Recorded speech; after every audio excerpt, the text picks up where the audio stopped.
Hello guys, today is my orientation bilang isang senior high student. Kaya samahan niyo ako. Tara! Dito bumili muna ako ng mask ko dahil wala lang, natripan ko lang. At ayan na nga, nakasuot na ako ng mask. Kaya pupunta na ako dun sa may sakayan ng jeep.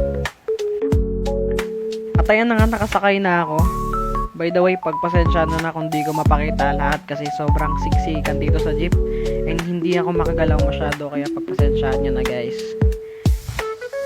At ayan na nga guys, nakababa na ako. And as you can see naman, naglalakad na ako papunta sa campus namin.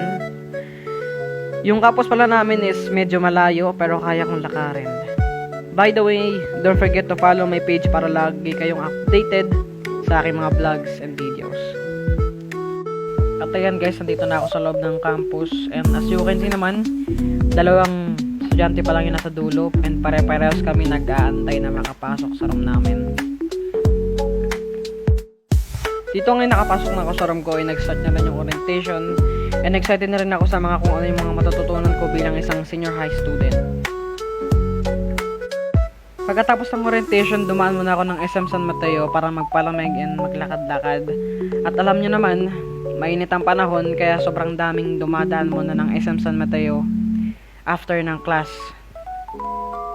Pagkatapos ko magpalamig and maglakad-lakad sa SM San Mateo, pumunta ako ng 7-Eleven kasi may gusto kong bilhin. And shoutout kay kuya na nagbukas sa akin. Dito ay pauwi na ako and dala-dala ko na rin yung binili ko sa 7-Eleven.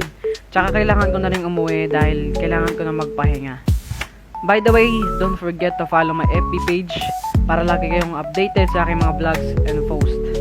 Yun lang, ingat kayo palagi.